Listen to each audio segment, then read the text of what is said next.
بالصدفة وانا ماشي اهو لقيت ايه؟ لقيت اللي انا بكلمكم امبارح عليها. قلت لكم ما اسمهاش بي واي دي، اسمها بيلد يور دريم. اسمها ايه؟ بيلد يور دريم. دي البي واي دي الهان. وانا حصل ما بيني وما بين صاحبها مناقشه لطيفه جدا، وقلت له بعد اذنك انا عاوز اخد من وقتك 5 دقايق نتناقش في فكره الموضوع العربيات الكهرباء. خدوا بالكم انا جريء يعني. فدي اسمها بي واي دي هان، اللي هي بيلد يور دريم الهان. هندخل جوه العربيه ونعمل مناقشه لطيفه مع صاحب العربيه وناخد رايه بقى ايه في رايه في العربيات الكهرباء.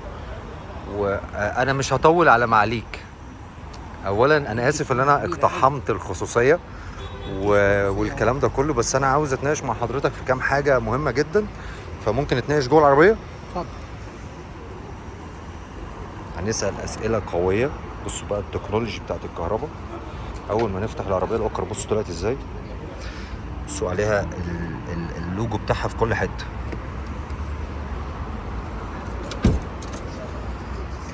اولا شايفين الديزاين بتاع الكرسي عامل ازاي؟ يا مساء الفل. يا مساء الورد. انا مش هطول على حضرتك، الله يخليك. وشرف ليا ان انا اتقابل بحضرتك النهارده. انا اسف ان انا اقتحمت الخصوصيه مفيش خصوصية ولا ودخلت حاجة. سالت.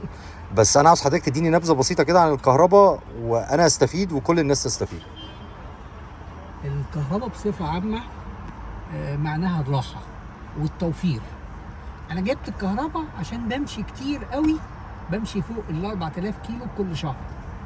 كان بيكلفني مبلغ كبير قوي في العربية القديمة.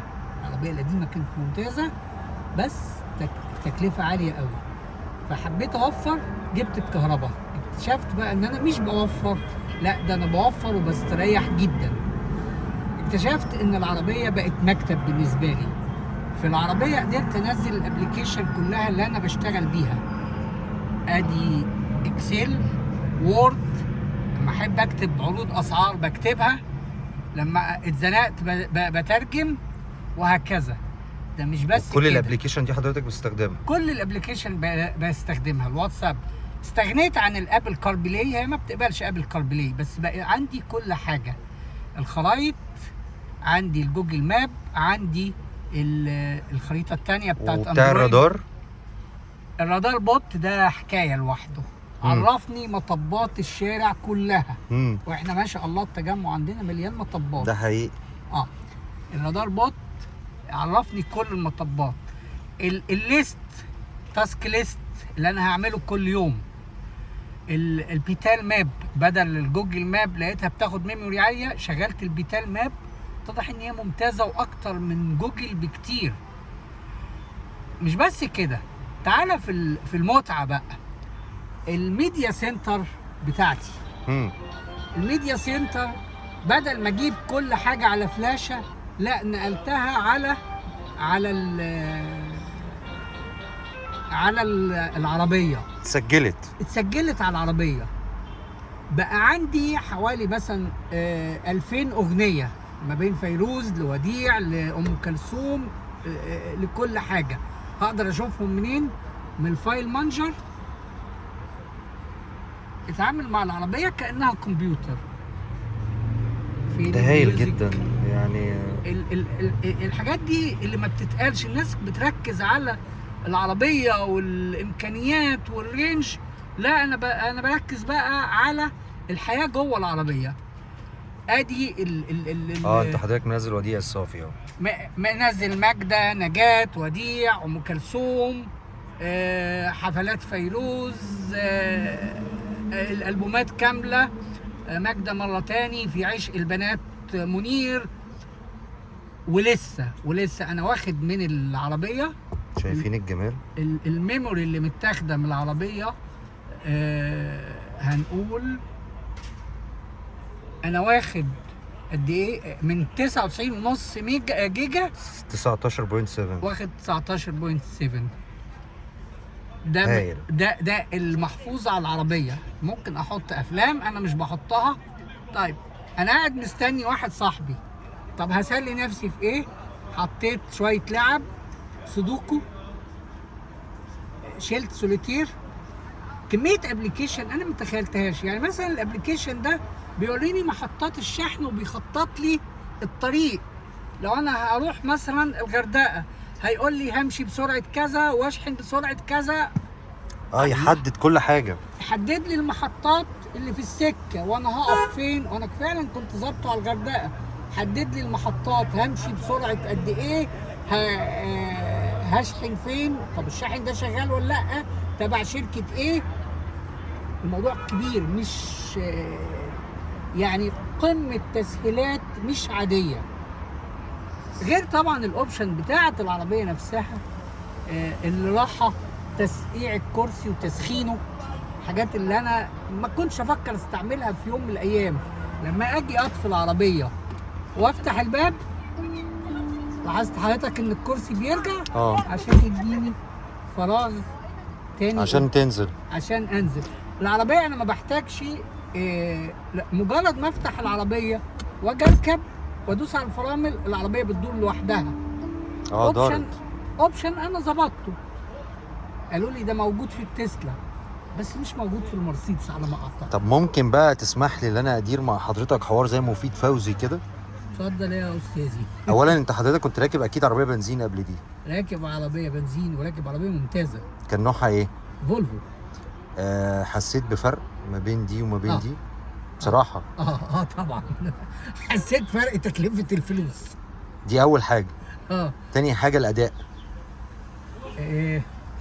الاداء لما بدوس في الفولفو واجري بتجري معايا بس بسمع صوت. صوت الموتور. صوت الموتور. هنا هم عشان الهدوء الكامل شغلوا لك مزيكا في الخلفيه. يعني انت مهما دوست في العربيه ومهما جريت انت مش سامع حاجه. عشان ما تنامش هم شغلوا لك مزيكا في الخلفيه عشان تفوقك شويه. عشان تفوقك. لا ده يعني كانك عصفوره طاير. يعني العصفوره بتسمع اصوات وهي طايره؟ ما بتسمعش. ده حقيقي.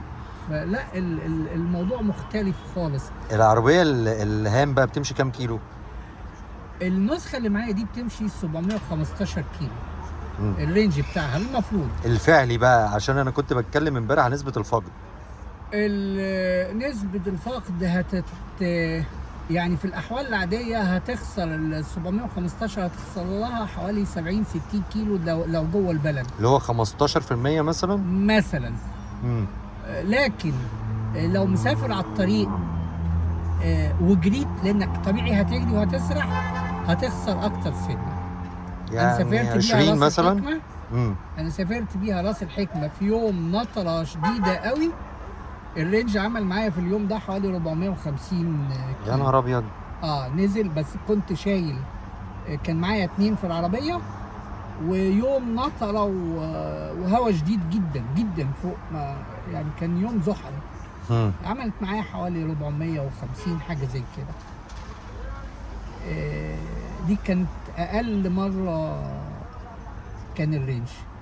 انتوا عارفين يا جماعه، انا كنت معدي بالصدفه لقيت العربيه دي ولقيت الباشمهندس الجميل، فقلت له بجد والله المهندس الجميل اللي فعلا جميل، قلت له انا ممكن اخد من حضرتك 5 دقايق، وقعدنا نتناقش مناقشه لطيفه قوي قبل ما نصور الفيديو ده. وقلت له انا متردد جدا ما بين البنزين والكهرباء، ودي حقيقه، ما بين العربيه البي واي دي السيل، وانا بدرس الكهرباء بقالي سنه. فانتوا مش متخيلين قد ايه هو اداني باور فعلا يعني. وبالاخص يعني لما قعدت وشفت العربيه الهان وشفت الخامات بتاعه العربيه. خامات العربيه يا جماعه انتوا مش متخيلين قد ايه الخامات بتاعه العربيه دي في حته تانية.